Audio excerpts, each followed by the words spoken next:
5장을 공부할 차례입니다. 잠언서 5장 1절부터 보겠습니다.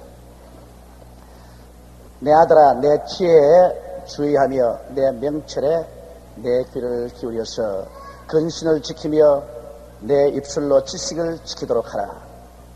솔로몬이 자기 아들들에게 교훈으로 주신 말씀인데, 하나님께서는 솔로몬의 입을 통해서 여러분 우리들에게 하나님의 귀한 교훈을 주시는 말씀인 것입니다.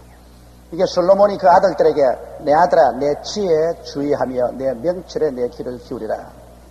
여러분 솔로몬의 지혜는 하나님이 주신 지혜로서 전에도 없었고 미래도 없을 위대한 지혜였어요. 물론 솔로몬의 지혜는 하나님의 지혜인 것입니다. 그런데 이 잠언서 전체를 다 따져보더라도 잠언서는 지혜와 명철의 서인 것입니다. 사람들에게 지혜를 얻게 하고 명철을 얻게 하는 책이 바로 잠언서인 것입니다.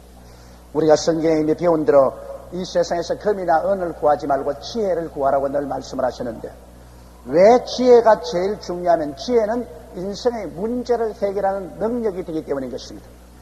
지식은 사물에 관한 정보, 사실을 알아내는 것이지만 지혜는 문제를 해결하는 능력입니다. 아무리 지식이 많아도 지혜가 없으면 그 지식은 사장돼 버리고 소용이 없습니다. 지혜가 있으면, 지식이 모자라면 지식 있는 사람 돈 주고 사와가지고서 그 지식을 빌리면 돼요. 그러나 지혜가 있으면 내가 직접 가진 지식이라든지 남의 지식을 빌려서라도 문제를 해결합니다.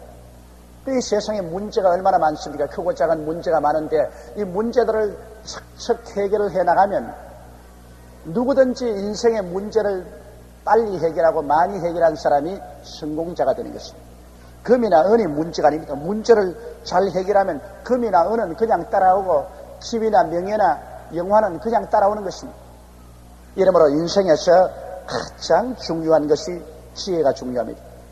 어제 시험을 친다고 추위에 떨면서 정말 결사적으로 다 시험을 치는데, 이제 며칠이 지나고 난 다음 웃을 사람도 많고 울 사람도 많습니다.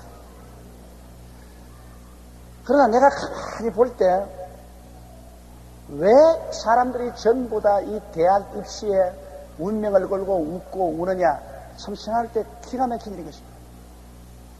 실제로 여러분 요사이 사회에 나가서 취직하는데 일반 대학보다도 전문대학 출신이 취직이 더 잘 됩니다. 취직은 100%예요. 저도 우리 기관에 사람 고용할 때 대학교 졸업생보다도 전문대학 졸업생을 선호해서 고용을 합니다. 전문대학 졸업한 사람들은 데모도 안 하고 그리고 성실히 공부하고 그리고 겸손해요. 사람 갖다 놓으면 겸손해요. 그래서 일 시키면 참 잘한다고. 근데 괜히 대학 다닌다면서 내내 4년 동안 공부하는 사람도 있지만은 데모하고 그냥 교만만 꽉 들어 차서 나와서 나중에 사회 나가 뭐합니까? 문제는 여러분 학교 학력이 얼마나 많으냐가 인생의 성패를 좌우하는 것이 아닙니다. 아무리 학교 가서 지식을 많이 얻어도 지혜가 없으면 그 지식 못 써먹는 거예요. 지금 한국의 지도적인 기업가들, 우리 한국의 수많은 대학생들에게 직장을 주는 기업가들이 대학 나왔습니까? 정주영 씨도 현대 건설로부터 시작해서 현대조선, 현대자동차, 현재 코퍼레이션을 만든 그 어른이 국민학교밖에 더 나왔어요. 또 대한항공 창설한 조중훈 씨분을 여러분 그분 어디 대학 나왔습니다. 트럭 운전사 하다가 그렇게 하셨죠. 안 들리는 사람은 지혜가 부족해서 안 들리는 것 보다.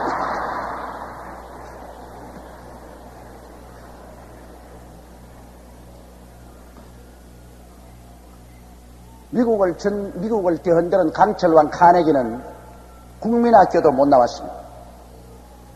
자동차왕 헨리 포드도 고등교육을 못 받은 사람입니다.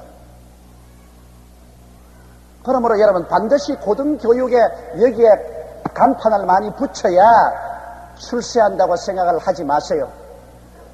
그래서 애들 대학 떨어지거들랑 떨어졌다고 해서 그냥 쥐어받고 후박하지 마세요.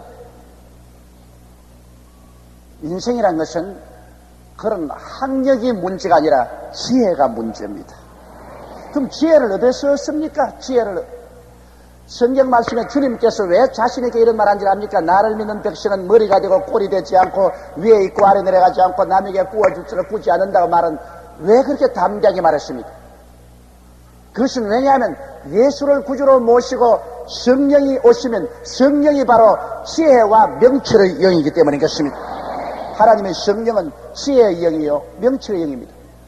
그러므로 성령 받은 사람과 안 받은 사람, 성령 받은 민족과 성령 안 받은 민족은 하늘과 땅으로 차이가 납니다.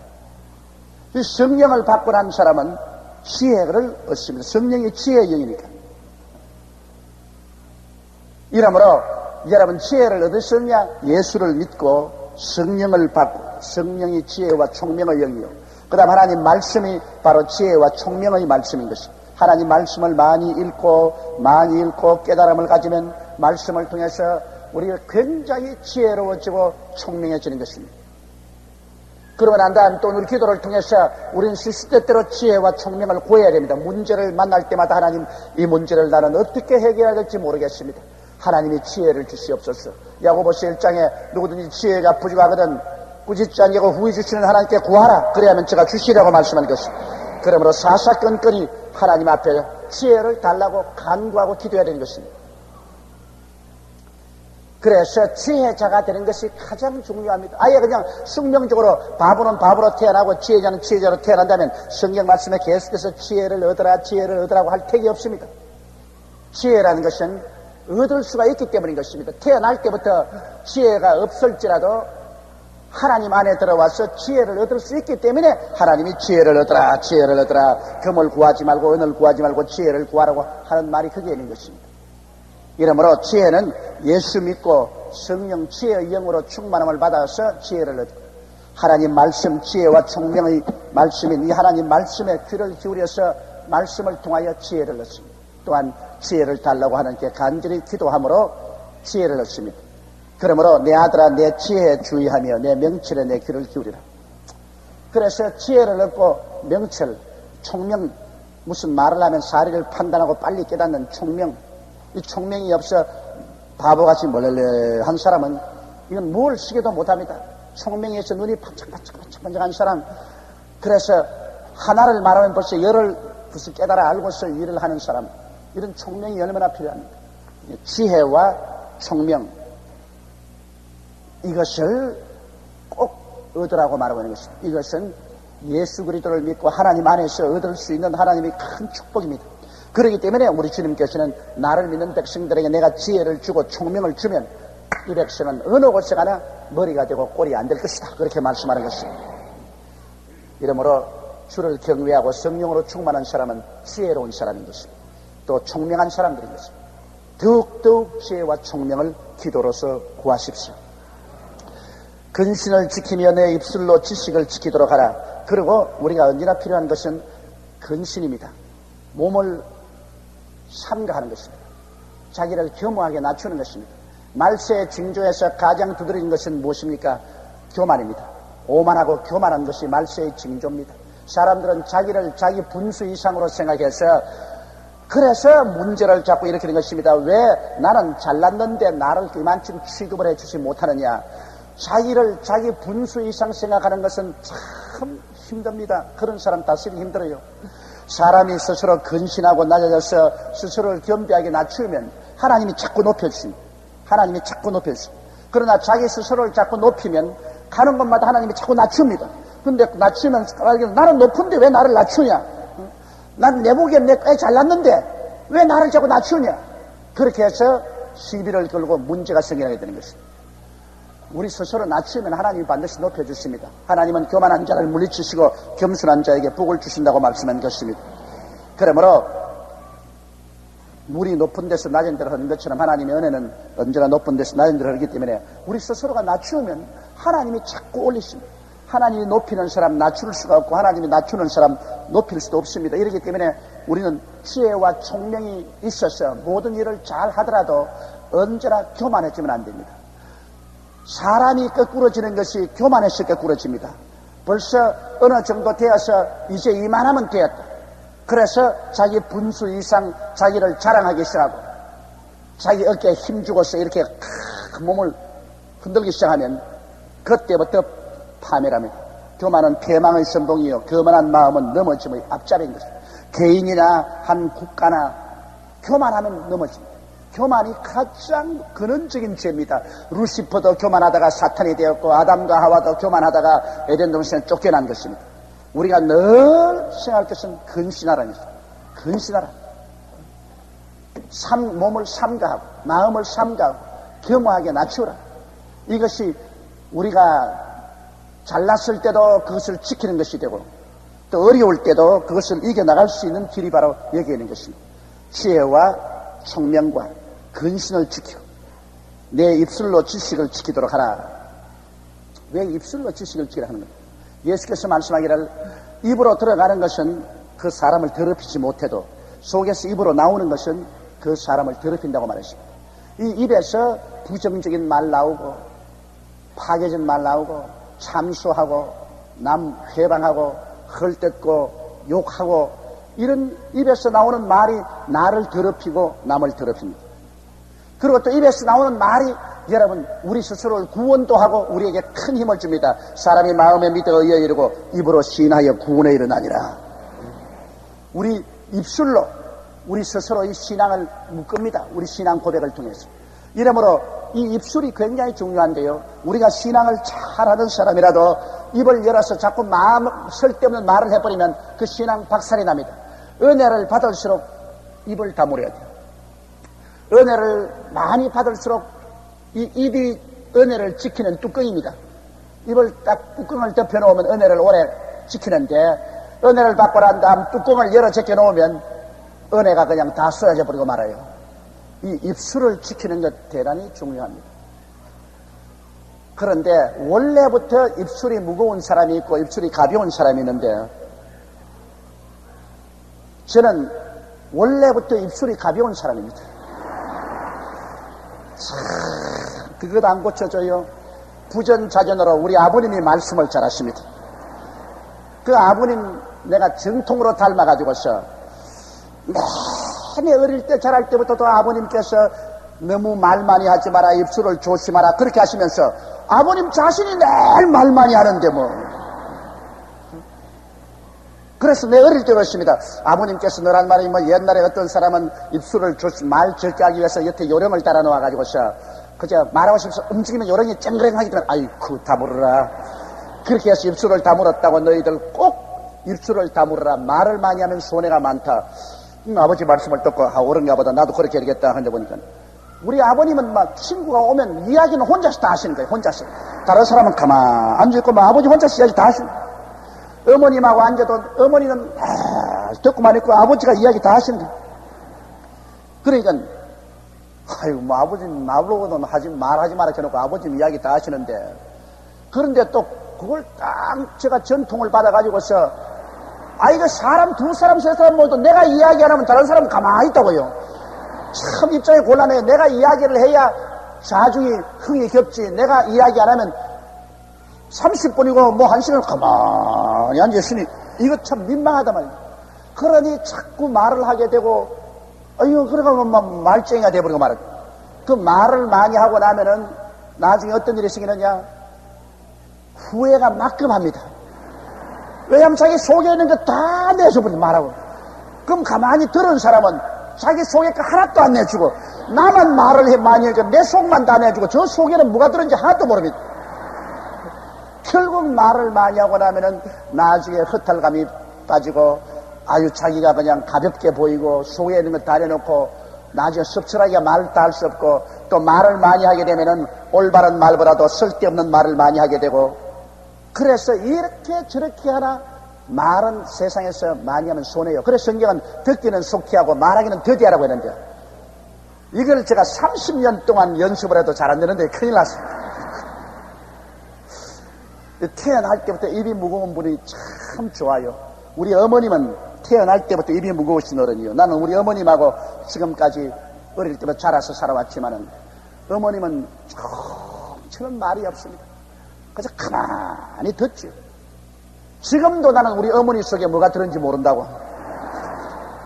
그 어머니 젖꼭지를 물고 내가 자랐지만은 우리 어머님 속에 뭐가 들었는지 몰라요. 왜냐면 말은 안 하시니까. 그러나 우리 아버님은 머리끝부터 발끝까지 뭐가 있는지 다 안다고. 내가 하도 이야기를 많이 하셨기 때문에 나하고 뭐 내가 화난다고. 우리 아버님은 열린 책이에요. 이러므로 여러분, 사람이 입에서 말을 많이 하는 것은 뭐 장점도 있어요. 사람들에게 교제도 많이 하고 친절하기도 하고 대화도 하니 사람들 관심도 사고 좋기도 하는데, 말을 많이 하면 쓸데없는 말을 해서 나중에 그 주워 담기가 곤란해서 아주 괴로울 때가 많습니다. 저도 과거에 이 목회자는 더구나 말 조심을 했는데요. 이 사람 말 듣고 난 다음 조금 잘못하면 저 사람에게 전달해주고, 또 저 사람 말 듣고 이 사람 전달해가, 나중에는 입장이 곤란해가지고서 아주 고통스러울 때가 많습니다. 전 젊었을 때 그런 일을 많이 당했어요. 그래서 지금도 말은 많이 하지만 절대 교인들 말은 안 전하려고 탁 결심을 하고 있습니다. 좋은 말만 전해. 이쪽에서는 좋은 말만 전하고 저쪽에서는 좋은 말만 전하지, 요 사이는 나쁜 말은 안 전하기로 결심을 하고 있습니다. 그러면 나중에 입장만 곤란해지고 말해놓고 난 다음에 입장 곤란하면 안 했다 하면 또 거짓말하게 되고 아주 괴롭습니다. 그러므로 우리 지식을 입으로 지키는 것입니다. 입으로.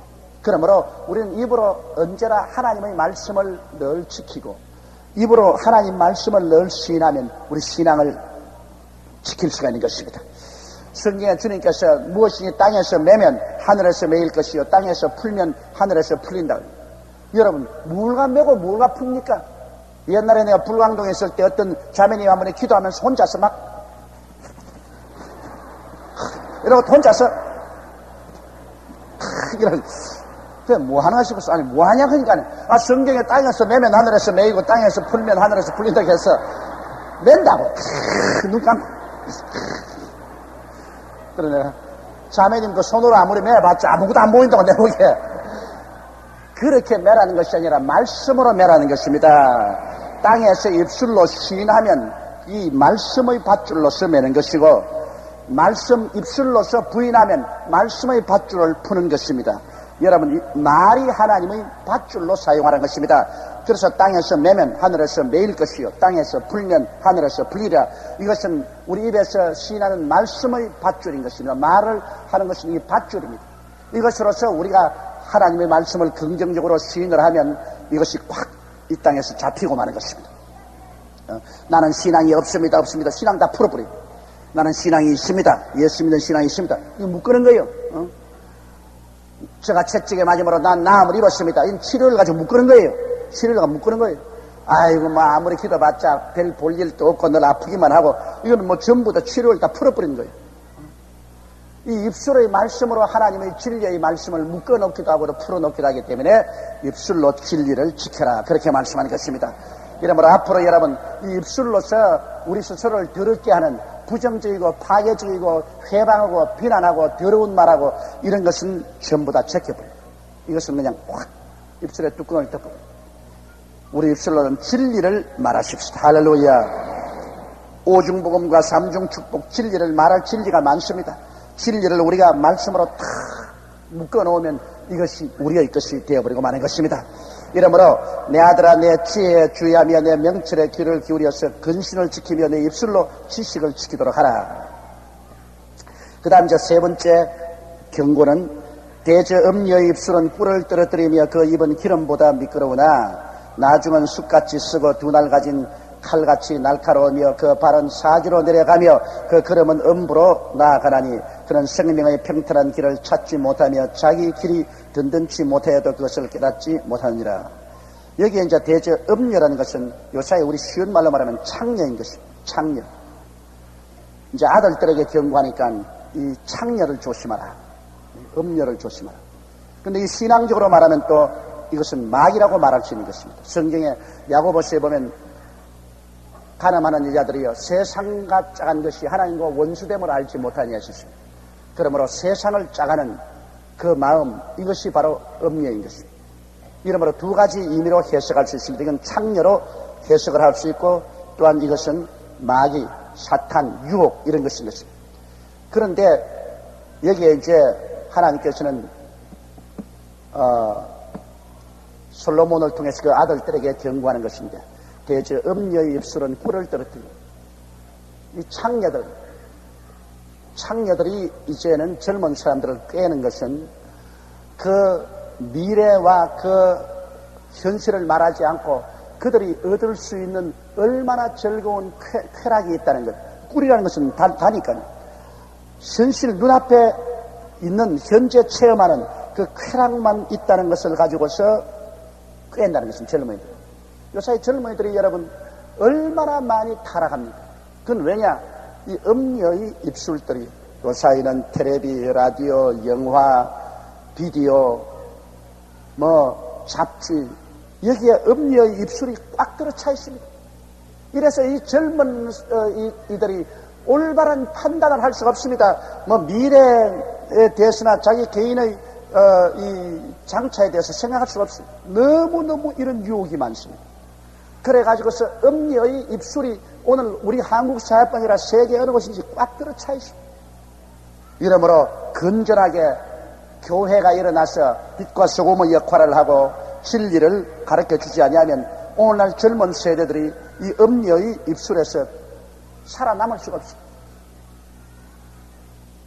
옛날에 케네디 대통령이 들어오기 전에 미국에서 각 대학에 차풀 시간이 있어서 성경을 가르쳤습니다. 그러나 케네디 대통령이 들어오고 난 다음부터 각 대학의 차풀을 불법화해서 차풀을 없애버렸습니다.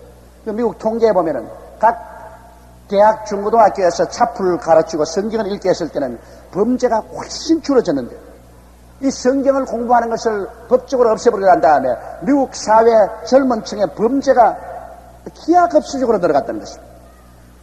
오늘날 또 우리 한국의 이 교육제도 보면 종교교육을 못하게 되어 있습니다. 학교에서. 그럼 젊은 감수성이 빠른 젊은이들에게 종교교육을 못하게끔 딱 정부에서 이렇게 막아놓으니까 애들이 아무런 그 마음속에 신선한 사상은 없고 이 세상에 어른들이 만들어 놓은 이 썩어진 세상에서 가득한 음녀의 입술에서 떨어지는 현실적인 쾌락에 심취해서 그건 현재 꿀을 떨어뜨리는 것이 쾌락을 준다고 하니까 거기에 빠져들어가서 오늘날 젊은이들이 이렇게 타락하고 사회에 무리를 일으키고 그러고 난 다음 반사회적인 그런 인물들이 된 이유가 거기에 있는 것입니다. 오늘 한국 사회를 진실로 올바르게 살리려면 여러분 그리스도의 복음을 학원에서도 전파할 수 있도록 법적으로 그것을 허락해 줘야 되는 것입니다. 오늘 왜 우리 교회가 여러분 중고등학교를 안 세우는지 압니까? 우리 여의도 순복음교회쯤 됐으면 중학교, 고등학교를 세우고도 남음이 있어요. 우리 자녀들도 많은데 왜 안 세우느냐? 물론 세워봤자 학군 제도 때문에 우리가 세운다 해서 우리 자녀들 기를 수도 없거니와 중학교, 고등학교 세워도 거기에서 종교교육을 법적으로 못하도록 정해놨습니다. 그러니 학교에서 세워도 우리 자녀들에게 학교에서 예배도 못 드리고 성경도 못 가르치게 하는 것. 그럼 예배도 못 드리고 성경도 못 가르치는 학교 세워서 뭐합니까? 솔직한 말로 종교교육을 허락했었으면 우리 교회가 지금 중고등학교 적어도 한 11개는 가지고 있을 것입니다. 서울 일대하고 강남 일대 중고등학교 많이 세웠습니다. 그러니까 젊은 청소년들에게 말씀을 가르치고 예배를 드리고 하늘나라 길을 보여줄 것입니다. 그러나 정부가 법적으로 그것을 막고 있기 때문에 해봤자 소용이 없습니다. 종교교육을 못 갖추는데 그에 무엇 때문에 돈을 투자할 필요가 있습니까? 이러니 오늘날 자라나는 감수성이 많은 어린이들에게 마음속에 정말 올바르게 살아갈 수 있는 인생의 밝은 길은 보여주지 아니하고 지혜와 총명이나 근신할 수 있는 이런 것은 하나도 안 보여주고 음녀의 입술만 잔뜩 온 사회에 꽉 들어서서 음녀의 꿰는 것이 그냥 꿀을 떡떡 들어뜨린 것 같고 아주 기름에 미끈미끈한 같이 이렇게 그냥 유혹을 하니까 그 속으로 그냥 질주하고 떨어진 이것은 다 정책 부재로 이렇게 되어 있는 것입니다. 정책 부재로. 왜 종교교육이 왜 나쁩니까? 학교에서 종교교육을 하는 그 자유를 맡겨놓으면 되는 것인데 왜 그걸 야단이요? 불교 믿는 사람 불교 학교 세우라 그러고 기독교 믿는 사람 기독교 학교 세우라 그러고 불교 학교에 자녀 보내고 싶으면 그리 보내고 기독교 학교에 보내고 싶으면 그리 보내면 될 거 아니에요. 저는 이 교육제도에 대해서 불평이 많습니다. 학군제도 불평이 많고, 이래가지고서 전부 천재하고 바보하고 한테 섞어가지고 전부 바보를 만들어버렸어요. 왜 이렇게 오늘날 다양한 사회 속에서 모든 사람이 똑같은 천편일조 될 수 없어요. 옷도 다 자기 원한대로 입고 얼굴이 다 다르고 옷도 다르게 입고 생활이 다 다른 것처럼 학교 교육도 그렇게 다양해야지 천편일률적으로 딱 해가지고서 특수교육은 없고 좋은 학교 나쁜 학교도 없고 전부 일괄로 전부 아주 똑같은 종류의 사람을 만들려고 합니다. 이렇게 한국 사회가 개발 안 됩니다. 대개 사회를 이끌어가는 사람들은 사회의 한 선진 30%가 사회를 이끌어가는데 이것은 특별히 신념이 있고 지혜가 있고 능력이 있는 사람들이 이끌어 나가는 것입니다. 공평하게 해놓으면 사회 발전을 못 시키는 것입니다. 그러나 말은 내가 강단에서 이렇게 하지만은 들어줘야 말을 하지. 여하간 대체 음녀의 입술은 꿀을 떨어뜨리며 그 입은 기름보다 미끄러운다. 여러분, 이거 마귀의 유혹을 바로 여기 음녀에 비유할 수 있습니다. 마귀의 유혹은 처음에는 아주 단 것만 이야기합니다. 장차 불과 여왕으로 타는 지옥에 떨어질 것은 절대 말 안 해요. 지금 현실이 좋다. 내일은 보지 마라. 현실에 육신의 정욕과 안목의 정욕과 이상 자랑이 있으니 현실이 좋다. 이 현실만 취하라. 내일은 생각은 없다. 내일은 또 내일이지. 마귀는 절대로 미래를 약속하지 않습니다. 마귀는 현재의 쾌락만 요구하죠. 우리 주님께서는 언제나 미래를 약속합니다. 언제나 내일을 약속합니다. 오늘 고난이 있더라도 내일을 위하여 참으라. 오늘 유혹이 있더라도 내일을 위하여 참아라. 내일에 좋은 날이 온다. 주님은 내일을 약속하지만 마귀는 내일이 없습니다. 언제나 오늘 이 시간에 입에 꿀이 떡떡 흐르고 그 유혹은 그냥 기름보다 미끄럽습니다. 그러나 마귀의 역사는 나중에 절단입니다. 하나님의 역사는 처음에는 쓰고 고통스러우나 나중에 아주 달고 좋습니다. 그러나 마귀의 역사는 처음이 달고 꿀이 척척 흐르나 나중에는 절단 강산인 것입니다. 이게 언제나 이렇게 되는 것입니다. 우리 인생도 그렇지 않습니까? 젊을 때 고생하고 나이 늙어서 편안한 것이 좋지, 젊을 때 호의호식하고 잘 살다가 나이 늙어서 아주 고통을 당하고 괴로움을 당하면 이거 참 좋지 않습니다. 이 마귀는 처음이 언제나 좋은 것 같습니다. 그러나 나중은 절단입니다. 완전히 파탄입니다. 주님의 일이라는 것은 처음에 연단을 하고 물을 통하고 불을 통하고 고통을 통하게 하니까 처음에 괴롭지만은, 그러나 주님의 길은 가면 갈수록 좋습니다. 가면 갈수록 하나님께서 점점 더 밝은 대낮이 되게 하고 영혼이 잘 되고 범사가 잘 되고 강건하는 것입니다. 그러므로 이 마귀의 역사 보십시오. 음녀의 입술은 꿀을 떨어뜨리며 그 입은 기름보다 미끄러우나 나중은 쑥같이 썩고 두 날 가진 칼같이 날카로우며, 나중에는 그냥 쑥이 얼마나 씁니까? 인생이 그냥 썩이 쑥같이 절망이 다가오고 두 날 가진 칼같이 날카로워서 막 영과 혼을 절망으로 쪼갠다. 마귀의 유혹에 빠진 자, 음녀, 창녀의 유혹에 빠지면 처음에는 좋은 것 같지만은 나중에 가서는 크나큰 파탄이 다가온 썩이 쓴 인생 체험을 하게 되고 가슴을 저미는 그 고통이 다가오게 되는 것입니다. 그 발은 사지로 내려가며 그 걸음은 음부로 난, 결국 그 길은 어디냐? 죽음의 길로 내려가며, 음부라는 것은 이 예수 믿지 않는 사람, 죽은 영혼들이 모이는 이 수용소입니다. 음부로 내려가 있다가 나중에는 불과 여왕으로 타는 못에 내려가는데, 음녀, 창녀, 마귀 이 유혹에 빠져서 걸어가면 그게 정신없이 취해서 가면 나중에는 참 통탄을 하고 탄식을 하고, 나중에 그 길은 그대로 내버려두면 뭐 뻔하게 사지로 내려가며 그 걸음은 음부로 내려가는 것입니다. 그는 생명의 평탄한 길을 찾지 못하며 자기 길이 든든치 못하여도 그것을 깨닫지 못하느니라. 이 음녀의 길로 걸어가는 사람은 이 생명이 평탄하지 못합니다. 허랑하고 방탕한 젊은이 치고 생명이 평탄한 길이 보았습니까? 부모 재산 다 날려버려. 창기하고 노는 사람은 탕자의 비유에 그와 같습니다. 부모 재산 다 모아가서 먼 나라에 가서 창기와 먹고 마시고 나중에 기근이 있다고 봤어. 나중에 거지가 됐다. 저도 이 목회하면서 보면은 방탕한 자애들 부모 재산 다 팔아가지고서 허랑방탕하고 완전히 나중에는 거지가 되는 것 한두 번 안 봤습니다. 이렇기 때문에 이 창녀와 이 음녀, 이런 원수 마귀, 이런 미혹에 빠져들어 가지고서 쾌락 일변도로 인생을 살면 절대로 안 됩니다.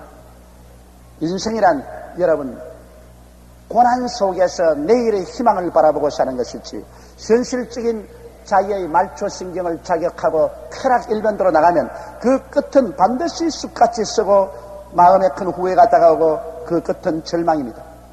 그리고 그 끝에 생명길이 평탄할 리가 만무하고, 무엇을 해도 이제는 손에 잡히지 않냐고 그거 파멸한 것입니다.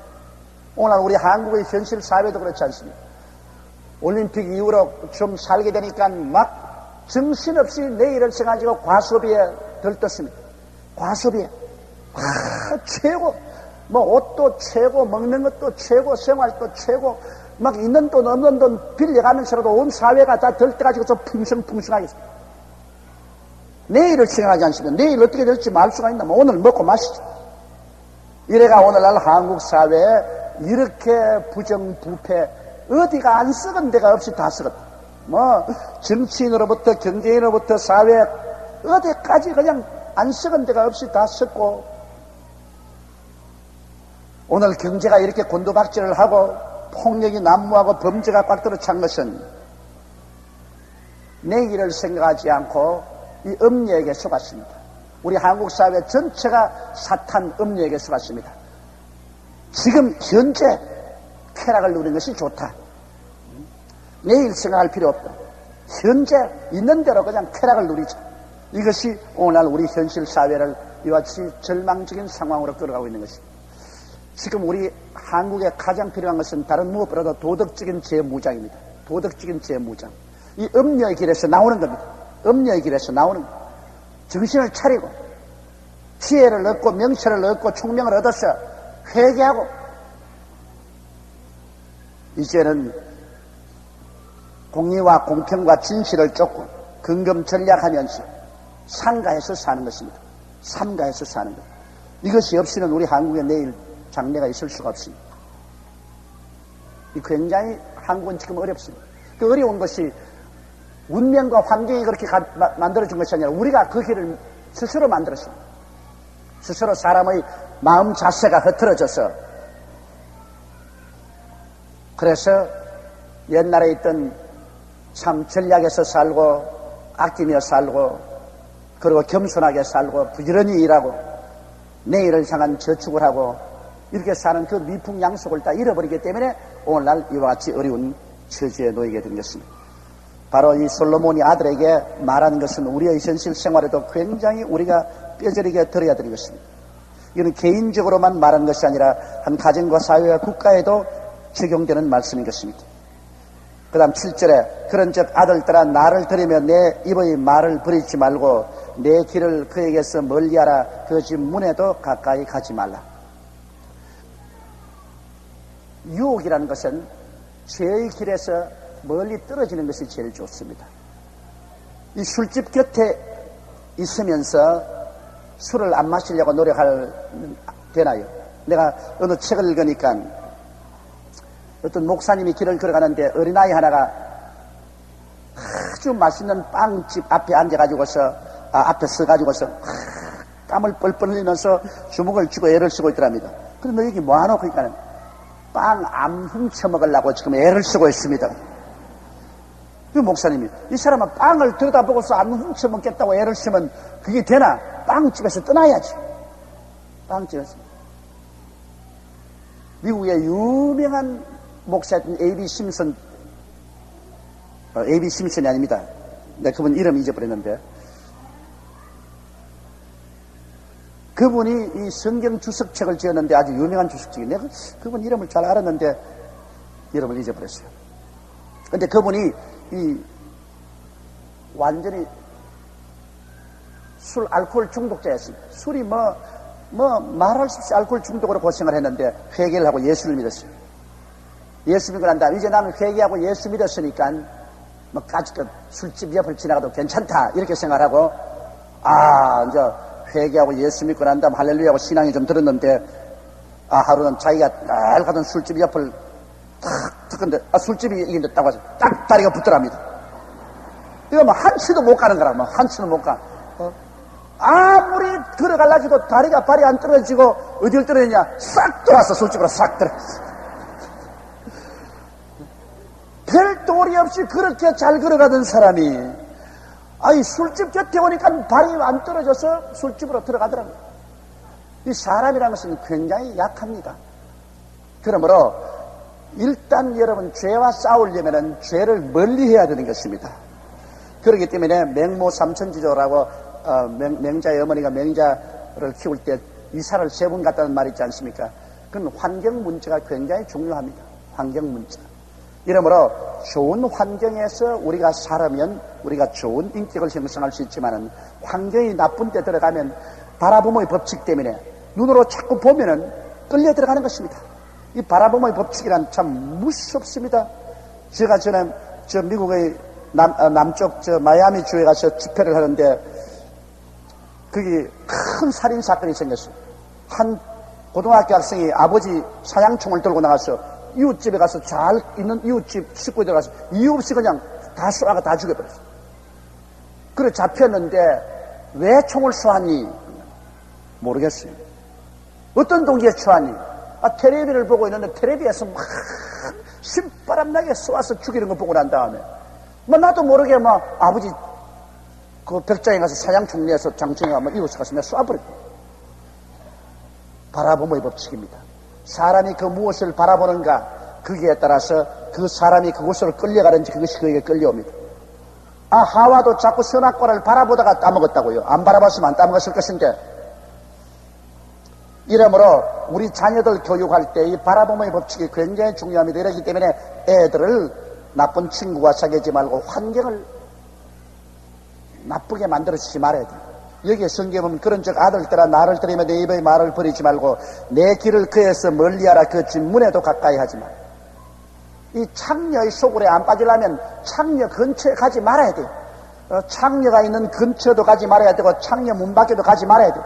창녀 있는데 그 둥리에 들어가고 창녀 문 밖에서 그냥 휘황찬란하게 옷을 입고 난 다음에 오라고 꼬우는데 거기 들어가서 안 갈래 그렇고 있는 사람은 백발백중 나중에 가고 마는 것입니다.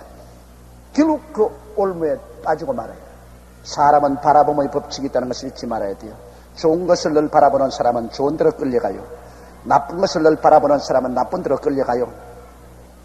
이렇기 때문에 바라봄의 법칙을 우리가 정말 조심 있게 사용해야 되는 것입니다. 이러므로 아예 죄를 지을 사람은 안 지으려고 하면 죄 곁에로 가지 마라. 나는 많은 우리 주의 종들 동료들하고 이야기를 했는데 우리 주의 종들 중에 그런 말한 사람 많아요. 나는 이제 죄 같은 거 조금 더 그만 난다. 죄 같은 건 난 다 초월했다. 그런데 지금까지 30년 목회를 해보니까 초월했다는 사람들이 거의 초월을 못하고 도중 하차를 했어요. 그러나 초월하지 못했다는 사람, 난 초월 못했어. 나는 자신이 없어. 나를 도와주시옵소서 하는 사람은 지금까지 다 목회하고 있다고요. 초월했다는 사람들은 도중 하차를 하고 초월 못한 사람들은 하나님께 늘 부르짖고 기도한 사람들은 이겼. 왜냐? 이 세상에서 완전히 죄를 이기고 의만 행할 수 있는 사람은 아무도 없습니다. 성경이 그렇게 말하고 있는데 죄를 짓지 않은 의인은 한 사람도 없다고 말했는데, 그러므로 우리는 죄와 싸우기 위해서는 죄 멀리 하는 것이 제일 좋습니다. 제일 좋습니다. 우리 그 유명한 말이 있지 않습니까? 길선주 목사님하고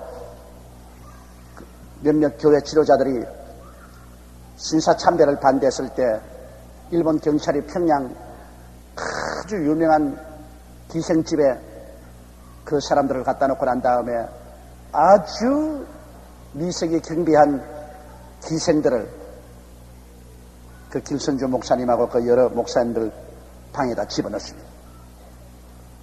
그때 길선주 목사님이 말하기 있습니다. 하나님, 길선주 죽습니다. 얼마나 고함을 치고 하나님 김선조 죽습니다 고함을 치는데 막 기생들이 놀라서 다 달아버렸어요. 맞았거든. 그렇게 유명한 주의 종도 바라봄의 법칙에서 유혹이 들어오면 유혹에 넘어질 수 있습니다. 그니 길선주 죽는다고 내리 고함을 치고 하니까 하나님이 도와주셔서 기생들처럼 다 달아났던 그런 이야기였습니다. 죄는 피하는 것이 좋습니다. 죄 있는 곳을 멀리 하는 것이 제일 좋습니다. 9절에 두렵건대 내 존영이 남에게 잃어버리게 되며 내 수한이 잠포자에게 빼앗기게 될까 하느라.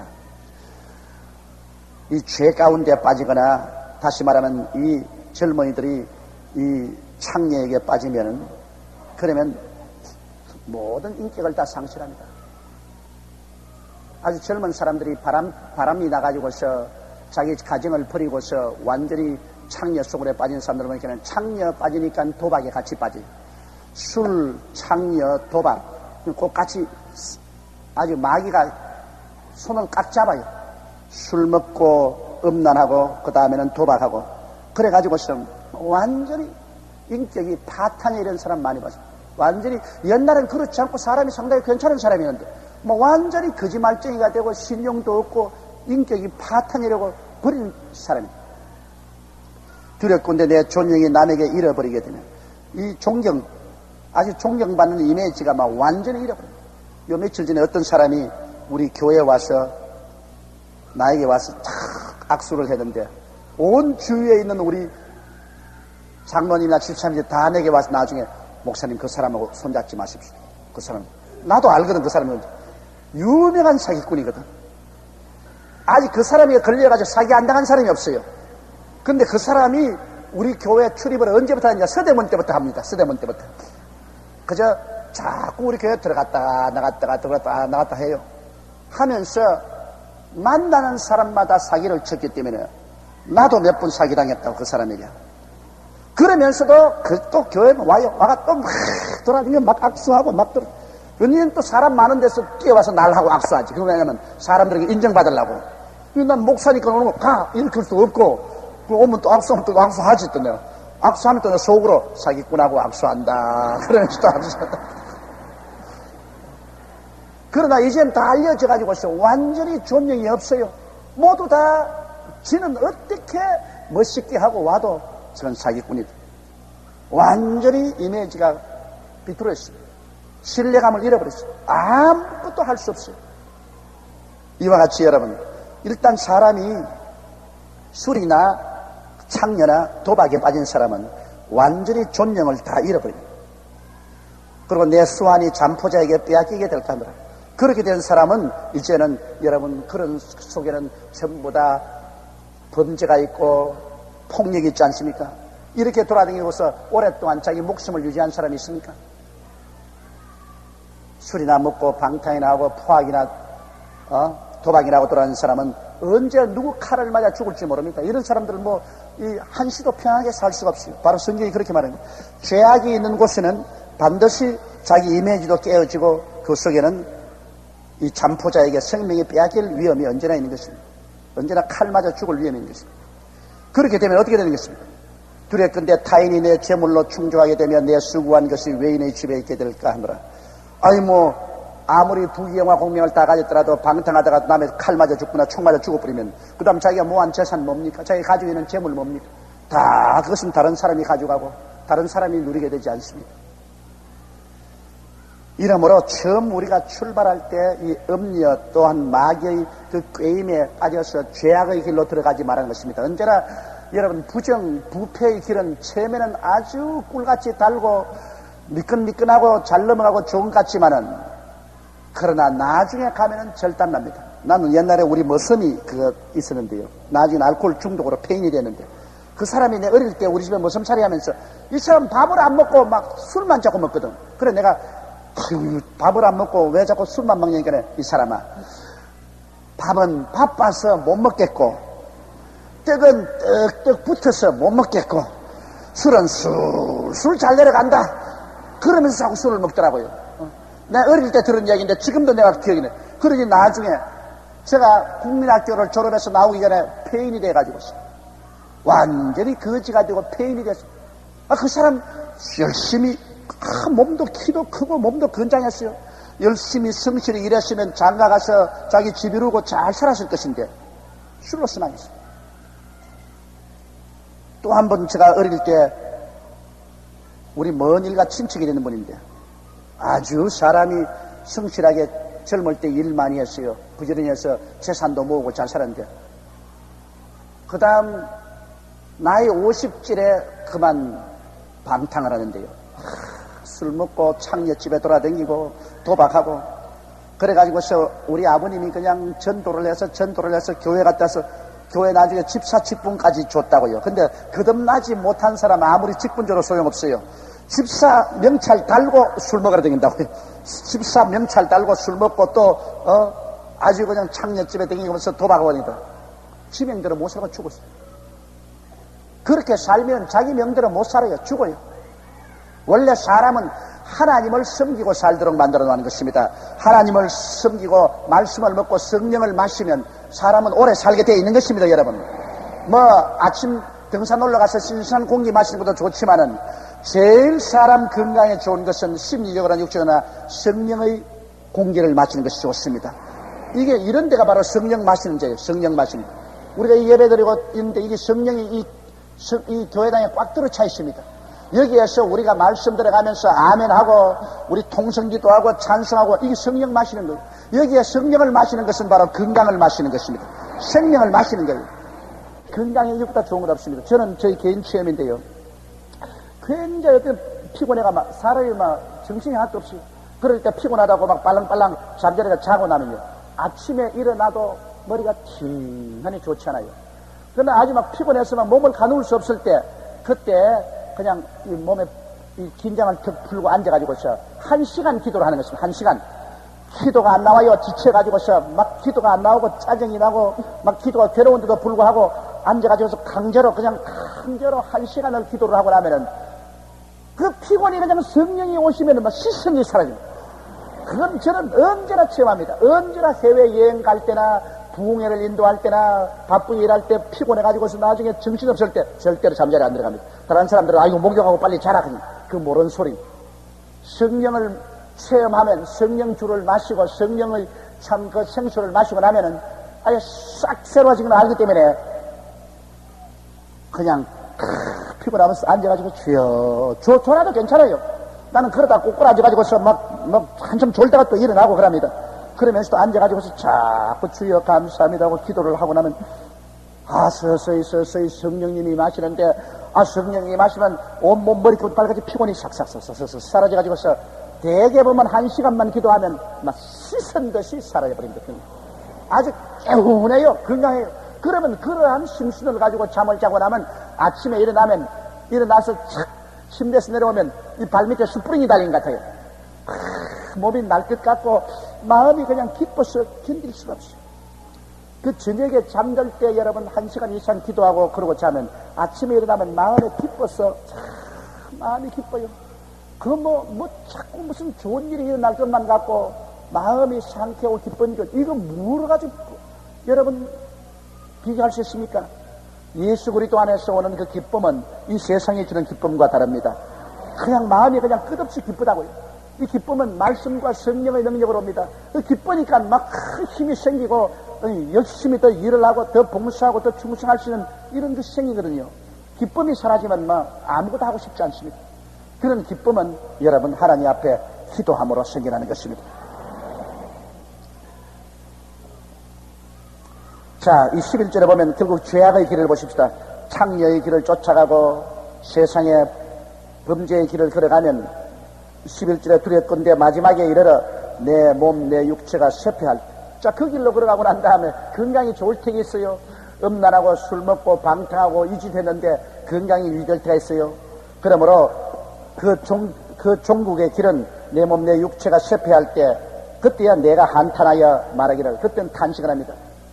내가 어찌하여 훈계를 싫어하며 내 마음이 꾸지람을 가벼이 여기고 사람이 이 세상에 훈계를 싫어하고 꾸지람을 싫어하면 그 사람 버린 사람이 됩니다. 아무리 지위가 높은 대통령이 되어도 존경받는 대통령으로 있으려면 주위에서 사람들이 훈계하고 꾸지람할 때 그 귀를 기울여 들어야 돼요. 그 올바른 것도 있고 올바르지 않은 것도 있지만 그래야 돼. 남의 충고를 버릴 때 그 사람 벌써 내려맡기려 갑니다. 언제나 내가 언제 교만해졌냐 알려면 내가 남의 충고를 듣지 않을 때, 충고하는 사람 멀리하고 나에게 아부하는 사람만 곁에 두었을 때 그 사람 내려맡기려 그러가는 것입니다. 이것은 뭐 대통령이 아니라 사장이 아니라 목사가 아니라 누구라도 그렇습니다. 나는 우리 최하실 목사님이 제게 늘 하시는 말씀이 늘 기억이 나요. 제가 아직까지 목회 경험이 많지 않을 때 충고를 듣지 아니하면 그 사람 벌써 교만해서 버림을 받는다. 그러면서 그랬다는 말이 박태선 씨가 남의 충고를 들을 때는 굉장한 부흥회도 하고 성령의 충만한 하나님 사업을 했는데 나중에 교만해져가지고서 절대로 주위 사람 충고를 안 들어. 그러자 그는 이단이 되고 그는 타락해버리고 말았다. 그 말을 우리 최 목사님이 하신 게 내 마음에 늘 기억이 나고 잊어버리지 않습니다. 남이 충고하는 마음이 참 듣는 것이 괴롭습니다. 괴롭지만은 대개 보면 충고가 굉장히 약이 돼요. 저는 지금까지 목회하면서 가만히 보니까 내 친구가 나를 도와준 것보다 원수가 도와준 일이 훨씬 많아요. 친구는 어쩐지 나를 다 감싸주려고 하지만 원수는 인정사정 없이 나를 그냥 핥히려고 달립니다. 나를 완전히 빨가벗기려고 달려요. 그래서 그냥 참말도 거짓말도 다 합쳐가 나를 벗깁니다. 그럼 원수가 그렇게 핥히면 굉장히 고통스러운데 그런 걸 가만히 원수가 한 말을 난 깊이 귀 들어봅니다. 원수가 한 말에 거짓말도 있고 참말도 좀 들어있다고요. 완전히 전체 거짓말은 아니에요. 참말도 좀 들어있고 그거 대다수가 거짓말입니다. 그러나 그걸 듣고 난 다음에 내가 거짓말은 거짓말에 대해서 내가 대비해야 되고 그 원수가 나를 공격한 곳에 참말이 있으면 회개하고 내가 돌이켜야 되고 이 도움이 되는 겁니다. 그러므로 사람은 자기 친한 사람이 와서 자꾸 좋은 말 해주는 것 그 용기가 되고 힘이 되고 좋아요. 나쁘다는 말 안 해요. 그러나 그것만 듣지 말고 나의 경쟁자, 나의 원수가 또 혹은 나의 선생이 내게 와서 공격하거나 훈계하거나 교훈할 때 그 말도 여러분 귀에 들어보라는 것입니다. 들어보면 상당히 마음에 고통스럽고 어떤 데는 막 확 쥐어박고 싶은 생각이 나요. 그냥 그게 굉장히 도움이 됩니다. 예를 들어 말하면 제가 서대문에서 목회할 때 점점 제가 신앙에서 타락했어요. 그 왜 타락했냐? 내가 다른 데 타락하냐고요. 성경만 설교하지 않고 교회가 한 5,000명, 6,000명 되니까 젊은 대학생들과 인테리들이 내게 와서 자꾸 하는 말이 뭐냐 하면은 이제는 목사님이 상당히 유명한 사람이 되고 교인도 많이 오니까 그 무식한 사람같이 성경만 가르치지 말고 이제는 쩍쩍 좀 하라는 것입니다. 철학적으로, 논리적으로, 역사학적으로, 과학적으로 쩍쩍하게 좀 설교를 하는 겁니다. 그래서 뭐 서울의 아무개 교회 목사는 막 그 교회 설교하면 대학 교수들이 가득히 오고 막 이런데 이 교회는 전부 우리 교회를 보간 말이 이 교회는 전부 뭐 서민 대중 무식 대중만 모였지 않느냐. 수는 많아도 전부 다 서민 무식 대중만 모였으니까 이젠 목사님 설교를 좀 높이 하라. 그러네 그 말을 내가 들었다고요. 그 전에까지는 그냥 기도 그냥 주야로 그냥 기도하고 주야로 성경 읽고 성경을 설교해서 전부 다 우리 교회 정의들만 꽉 모였는데 엿정이, 땜정이, 가난정이 다 모여가지고서 구원을 받고 그냥 병자도 낫고 그냥 하나님 역사에 되는데 이제 보고를 해. 그래서 성경은 딱 성경 안 읽어요. 일주일 내내 읽는 것이 뭐냐 하면 칸트의 순수 이성 비평이니 해겔의 역사 비평이니 그렇지 않으면 그 켈케코르의 저서 그런 신학 저서들 읽고 난 다음에 그 다음 내가 설교를 아주 쩍쩍을 하거든. 쫙 주일날 써가지고서 아주 실존주의 철학을 가지고서 쫙 설교하는데 교인들이 조는데 감당을 못해요. 그냥 내가 설교하는데 그냥 교인들 조는데 그래서 내 속으로 무식 대중은 원래 저렇다. 내가 유식해지니까 무식 대중이 못 알아들어서 저렇게 자꾸 존다. 그렇게 내 마음이 생각했어. 그런데 우리 최하실 목사님은 저보고 하는 말이 이제 조 목사 이제 타락했다. 성경을 안 읽고 말이야. 또 자꾸 쩍쩍인 같은 건 유식한 소리를 해서 말이지. 나도 못 알아듣겠다. 앉아가지고 무슨 말인지. 그래 내가 최 목사님은 원래 무식하지 않아요. 어머니는. 이제 우리 교회가 이만큼 컸으니까 이제는 우리 교회도 좀 유식하고 말이야. 대학 교수들도 와서 들을 수 있는 그런 설교를 해야 될 거라.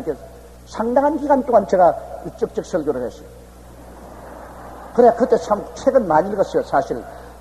그 세상적인 책, 학문적인 지식적인 책을 굉장히 많이 읽고 막 성경은 한 달 내내 성경 설교하기 위해서 제목 얻으려고 성경 펼쳤지 한 빼질 않죠. 참 세상 책을 하루는 제가 지금도 머리속에 생생해요.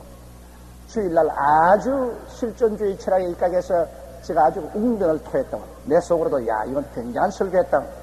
근데 막 교회가 점점 교인들 아멘도 없어지고 교회가 별 재미가 없는 것 같아요. 그리고 나는 뭐 아주 굉장한 설교를 했고. 그리고 더 사무실에 이제 앉았는데 그때 우리 권사님이 자기 남편을 데리고 오셨어요. 아주 저를 좋아하는 권사님이죠. 그 권사님은 내게 은혜를 받고 나중에 병도 낫고 좋아하기 때문에 나중에 막 내가 무슨 말해도 아멘 하는 겁니다. 그런데 그 남편이 모 대학교 철학 교수인 줄 나는 몰랐거든. 머리가 허여요, 남편이. 잘생겼어. 머리가 허연 영감인데 옷을 다 문정하게 입고. 근데 사무실에 왔어. 아유, 목사님, 우리 영감 데리고 왔어. 이 영감탱이 예수를 안 믿어가지고서 내가 추야로 내 마음에 걸집니다. 여보, 이거 좀 앉아라. 우리 목사님 말 좀 들으라고. 그러기에 내 속으로는, 이 양반이 오늘 와서 내 설교를 들었으니 감동됐겠지. 내 마음에. 내가 오늘 얼마나 쩍쩍 설교를 했는데, 감동이 됐겠지. 그래, 내가 이분이 틀림없이 내 설교에 대해서 감탄하고 좋은 말을 해줄 것이라 하고서 앉아있으니까 이분이 한참 앉았지만, 목사님, 우리 집 사람이 보통 목사님을 좋아하지 않아요. 뭐, 주야로 목사님 책 갖다 읽고 목사님 자랑을 하고 나보고 교회가 있어 오늘 내가 처음 따라 나왔어요. 그런데, 목사님, 내 직업이 뭐냐면, 그때 그 말을, 내가 30년이 넘도록 대학교에서 철학 강의만 하는 사람입니다. 아이, 그놈들 가리 털고 내놨더라고. 아이고, 이건 이제, 이 공자 앞에 문자를 쓴 게 아닌가 싶으면서 해놔서, 이 마음에 걱정이 득 되는데, 그분 하는 말이 뭐냐면, 오늘 하도 우리 집 사람이 교회 가족에서 와서 앉았는데, 이 목사님이 오늘 철학 강의를 하시더군요. 그러면요, 철학 강의를 해도 잘했지. 내 속으로 그러셨는데, 하는 말이면, 오늘 목사님 철학 강의하는 걸 내가 가만히 듣다가 생각하는 것이 많았습니다. 왜냐하면, 목사님 오늘 철학 강의하는 것은 우리 철학과 그저 1학년 학생 논문 정도밖에 안 됩니다, 오늘. 그 말을 들으니까 막 너무 영감 막 죽어버리면 좋겠다 싶은 생각이 들어요. 그 말이 그냥 굉장히 내 마음에 그냥 충격이 오더라고요. 그러면서 하는 말이면, 목사님, 오늘날의 시대는 지식의 분업화 시대입니다. 오늘날 역사를 공부하는 사람은 평생을 역사를 공부하고, 과학을 공부하는 사람은 평생 과학을 공부하고, 나같이 철학을 공부하는 사람은 30년이 넘도록 철학만 공부합니다. 그렇기 때문에 상당히 자기 분야에서 깊이 압니다. 그런데 목사님이 강단에 서서 그런 분야에 손을 대면 우리 전문가들은 와서 들을 때는 너무너무 서투릅니다. 그래서 오늘 나는 여기 와서 기대에 굉장히 어긋났습니다. 내 말 목사님이 들으면 굉장히 싫어하겠지요. 그러나 나는 많은 후진을 양성한 사람이라 목사님에게 쫓겨날 각오하고 다음부터 이 교회 안 올 생각하고 내가 바른 말을 하고 가야 되겠다 싶었는데, 목사님 그 철학 오늘 강의한 것은 내가 보기에는 아주 우리 철학과 1학년 학생들에 와서 하는 그런 정도의 서투른 철학 강의를 하시는데요. 그렇게 되면 지식인들은 안 옵니다. 목사님, 성경을 전공하세요. 목사님, 성경을 전공하세요. 그래서 성경을 가르치면 우리는 성경을 몰라요. 목사님은 성경을 뭐 10년이고 20년, 30년이고 읽고 공부하고 가르치는데 우리가 감히 어떻게 따라와요? 그럼 우리 같은 철학자도, 역사학자도, 과학자도, 지식인도 다 와서 성경 배우러 오는 거예요. 그러면 은혜를 받고 좋아하는데, 그 성경 전문, 그 좋은, 그 전문적인 목사님 그거를 내버려놓고 왜 서투른 말이야, 남이 하는 일 말이지, 그걸 그 서투른 거 가지고 와서 합니까? 그래서 오늘 내가 은혜 하나도 못 받았어. 나는 마음에 굉장히 괴로워요. 목사님이 오늘 성경만 설교했더라면 내가 굉장히 참 우리 마누라 말한 대로 은혜를 받고 내가 변화되었을는지 모르겠지만은 오늘 나는 완전히 마음에 시험이 들었어요. 그래, 목사님 성경을 설교하고 다시는 이 철학 강의를 하지 마시고, 그 말이 얼마나 올바른 말인지 막 내 가슴 속에 두 날 가진 금처럼 찔러오니까 얼마나 가슴이 아픈지만 이놈의 영감 일어나기 전에 죽어버리면 좋겠다 싶으면서 확 나더라고요. 네? 사람이란 그렇게 고약합니다. 고약해요. 얼마나 얼마나 그 영감님이 좋은 말 해주는지 내 지금까지도 그 서대문 초년에서 지금까지 벌써 세월이 근 30년이 흘러간대. 그 영감님이 해준 말이 지금도 얼마나 보약이 되고 내 인생에 얼마나 좋은 말을 해주는데도 그러나 그때 그 말은 너무너무 듣기 싫더라고요. 이게 뭐 사람을 무시해도 푼수가 있지 말이야. 금방지게 나무 교회 와서 지가 뭐 날 가르쳐? 그래 내가 목사니까 친절했다가 아유 고맙습니다. 오늘 와서 고맙습니다. 오늘 좋은 말 해주셔서 고맙습니다 하면서도 얼굴 색깔이 싹 달라졌어. 그랬는데 집에 와서 그 책상에 앉으니까 그 말이 귀에 울리는 겁니다. 목사님 성경 전공하세요. 성경만 가르치면 모든 사람이 다 와요. 그러나 서투른 철학이나 이런 데 손대지 마세요. 또 책상에 앉아서 돌아보내 놈 영감. 그러면서도 내 양심이 아니야 그 말이 맞았어. 진짜로 맞았어.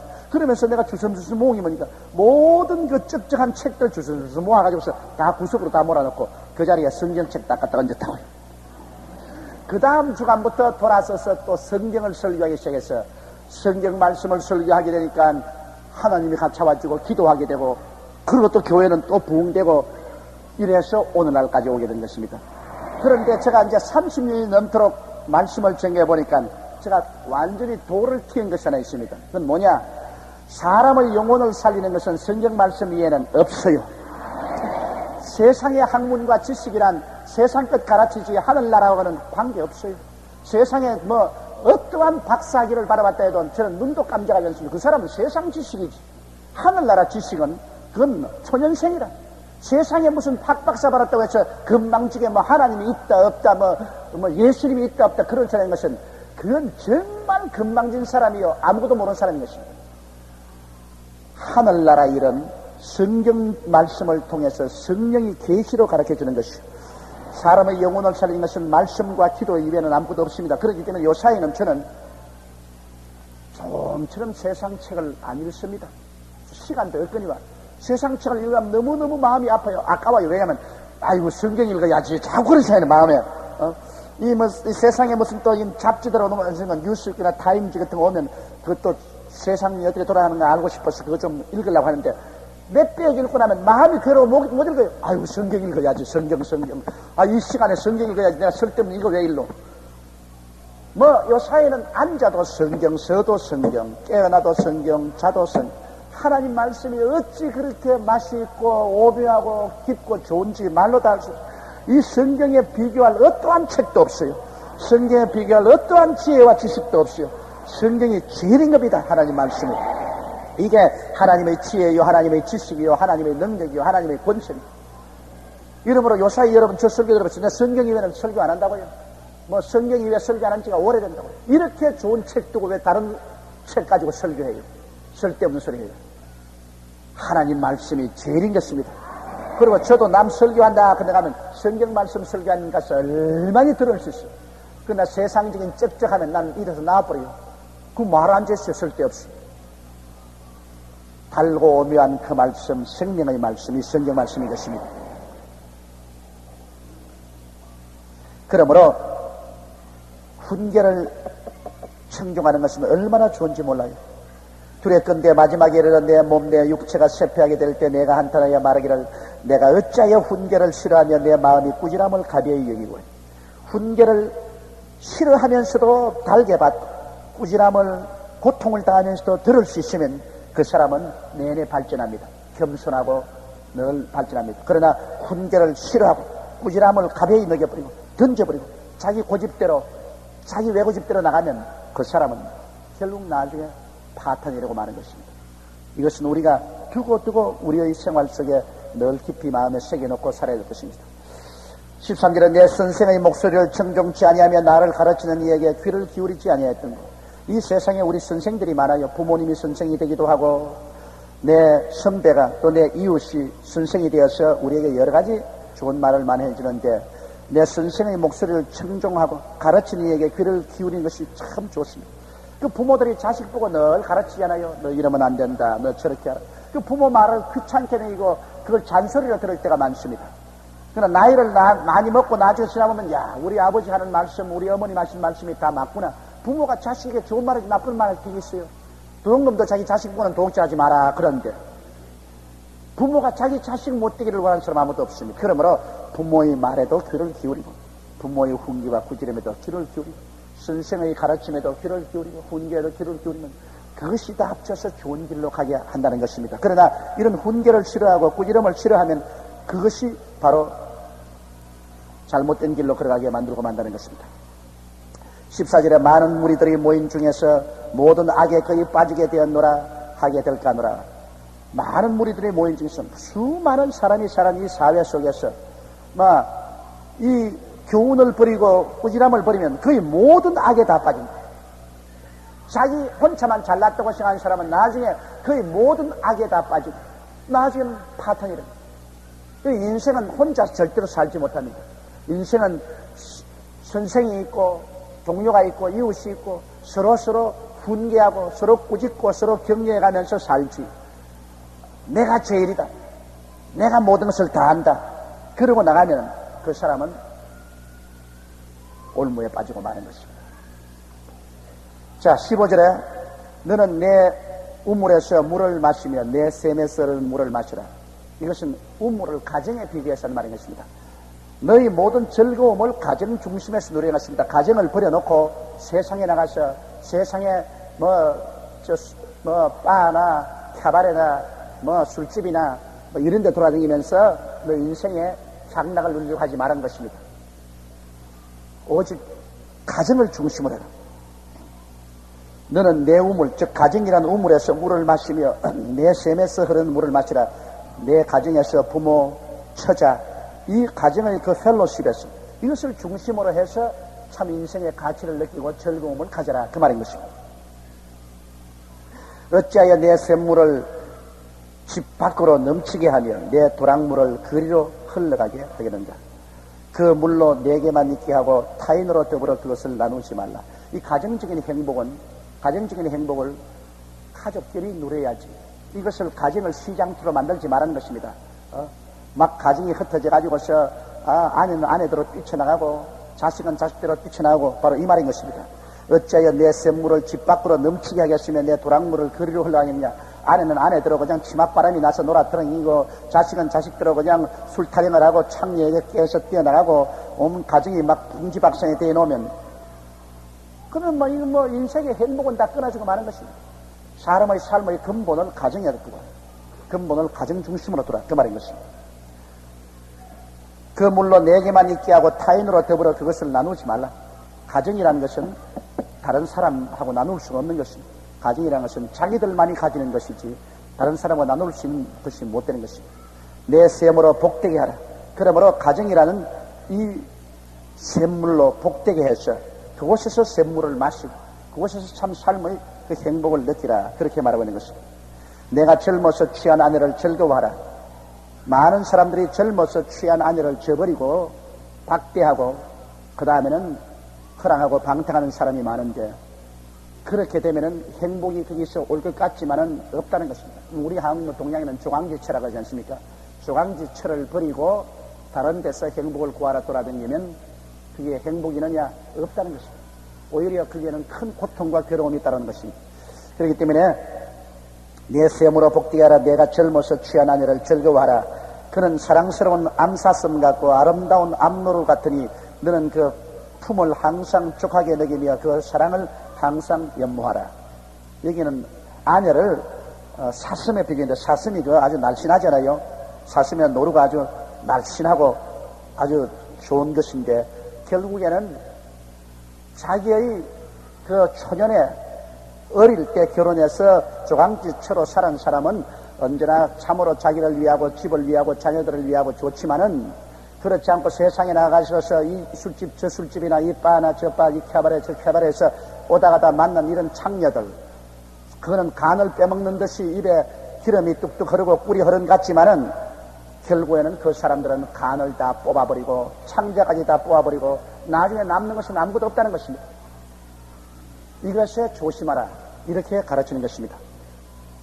내 아들아 어찌하여 음녀를 연모하겠으며 어찌하여 이방 계집의 가슴을 안겠는가.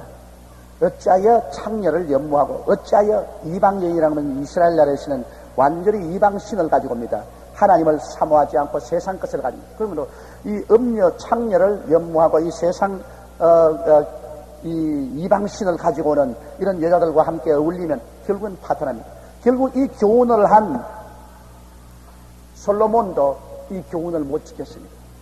결국 솔로몬이 많은 이방 여자들을 아내로 삼았습니다. 두로와 시돈에 있는 이방 여자들을 아내로 삼았습니다.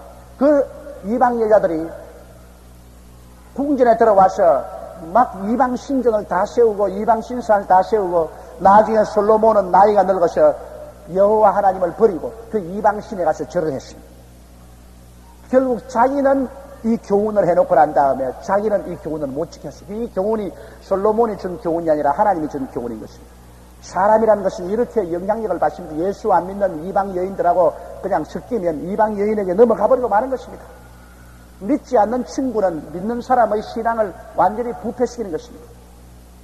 이러므로 이 믿는 사람은 믿는 사람끼리 모여야지, 믿지 않는 사람은 모이면 안 됩니다. 그래서 여기에 교훈은 뭐냐면, 이 창녀를 따라가고 이방 여인들이 이방 신을 가지고 와서 섬기는 그런 사람들하고 같이 하면 결국 파멸에 이르게 된다는 것입니다.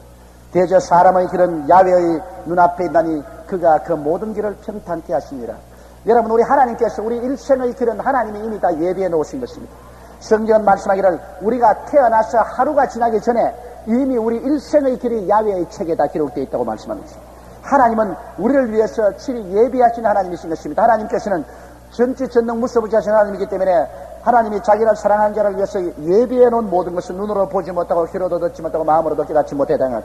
하나님은 우리를 다 예비해 놓았기 때문에 우리는 이 하나님의 예비한 길을 찾아서 나가야만 되는 것입니다. 하나님의 길을 엇나가지 말고 하나님이여 나를 위해서 예비한 길을 보여주시옵소서. 성령으로 나를 위해서 예비한 그 길로 걸어가도록 인도하여 주시옵소서. 내가 범사에 저를 인정하라 그러면 제가 너를 기도하시라고 말씀하신 것입니다. 하나님이 예비한 것을 보여달라고 기도하고 의지하면 그 길로 하나님이 이끌어 주시는 것입니다. 하나님이 인도해 주는 것을 따라가는 것이 제일 인생의 좋습니다. 왜냐하면 우리의 모든 일생이 하나님의 눈앞에 그 길이 다 열려있고 하나님이 그 길을 평탄하게 이끌어 주시는 것입니다. 편안하게 이끌어 주시는 것입니다.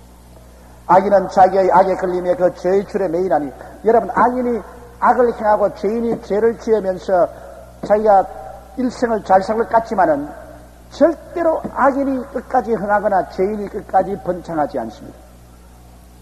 악인은 자기 악에 걸리고 그 죄는 자기 죄의 줄에 묶입니다. 사람이 포악하게 하고 범죄하고 하는 사람, 여러분 잘된 사람 보았습니까? 일시적으로 나무 재산 빼앗고 강탈하고 해서 잘 먹고 잘 입고 잘 사는 같이 보이지만은 얼마 있지 않아요? 다 파탄이라면 자기 악에 자기가 걸리고 자기 죄에 자기가 묶이는 것입니다. 가장 인생을 잘 사는 것은 공평하고 공의롭고 진실하게 사는 것이 제일 잘 사는 길인 것입니다.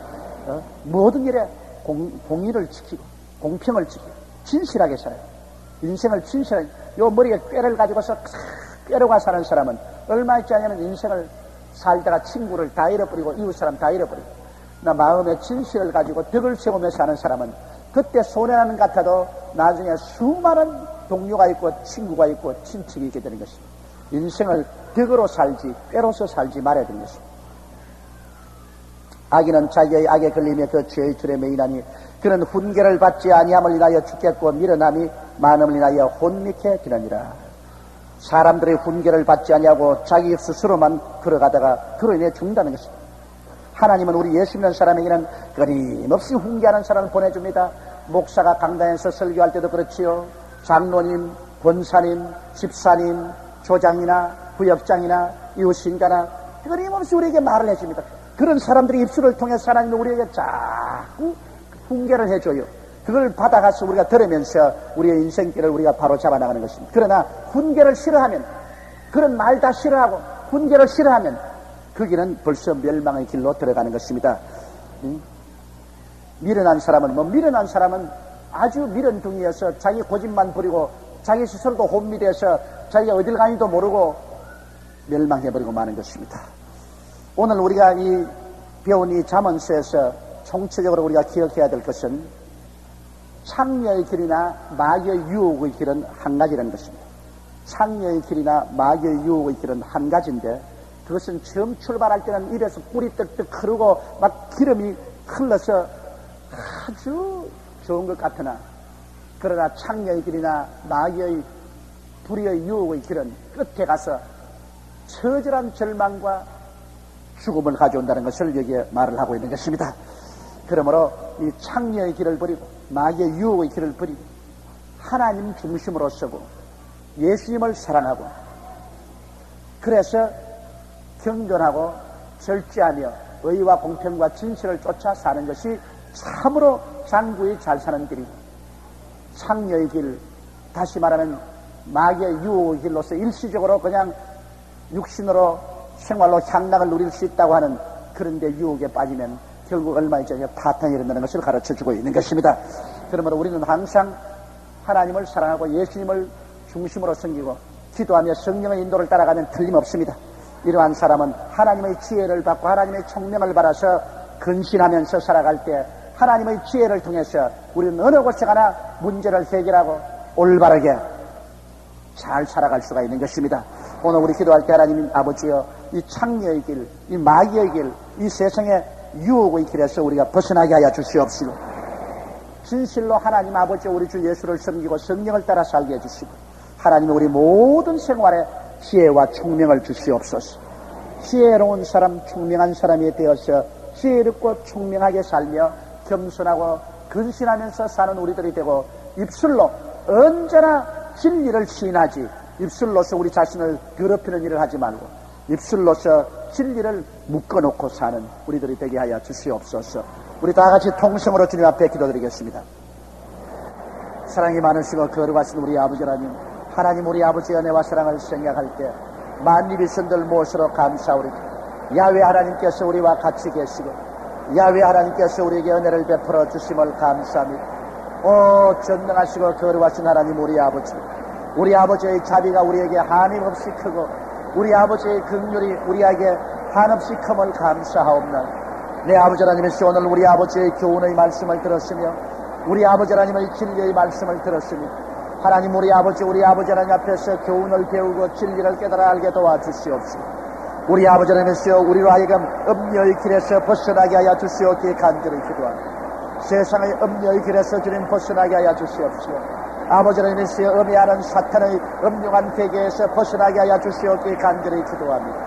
우리 아버지 하나님께서 사탄의 육신의 정욕과 안목의 정욕과 이 세상 사랑을 통해서 아버지 입에서 꿀이 뚝뚝 흐르며 입에서 기름같이 미끄러운 말을 아버지는 조심하게 도와주시옵소서. 내 아버지 하나님께서 항상 진리를 바라보게 도와주시옵소서. 진리의 말씀에 귀를 기울이게 도와주시옵소서. 내 아버지 하나님께서 언제나 하나님을 바라보게 도와주시옵기에 간절히 기도합니다. 하나님 우리 아버지 언제나 하나님을 경외하고 내 아버지 우리 주 예수 그리스도를 사랑하고 믿고 성령님의 인도함을 받아 살게 도와주시옵소서. 거룩하시고 영광스러우신 우리 아버지 하나님이시여 보혜사 성령 진리의 영이 오셔서 우리를 깨우쳐 주시옵시고 우리 하여금 진리의 길을 걸어가게 하여 주시옵시고 진리를 따르기에 부족함이 없도록 도와주시옵기 사시고 거룩하신 우리 아버지 하나님 간절히 기도하고 원하옵나이다. 오 사랑이 많으시고 거룩하신 우리 하나님 아버지 나의 살아계시고 영화로우신 우리 아버지 하나님 아버지여 주님께서 긍휼을 베풀어 주시옵시고 우리 아버지여 주님께서 자비를 베풀어 주시옵기에 간절히 기도합니다. 하나님 우리 아버지여 주 예수 그리스도의 십자가의 보배로운 피로 우리를 덮어 주시옵시고 주 예수 그리스도의 십자가의 피로 우리를 씻어 주시옵기에 간절히 기도합니다. 하나님 아버지여 예수의 보배로운 피로 우리를 씻어 주시옵시고 예수 그리스도의 보배로운 피로 우리를 증하게 하여 주시옵시고 살아계시고 거룩하신 우리 아버지여 간절히 기도합니다.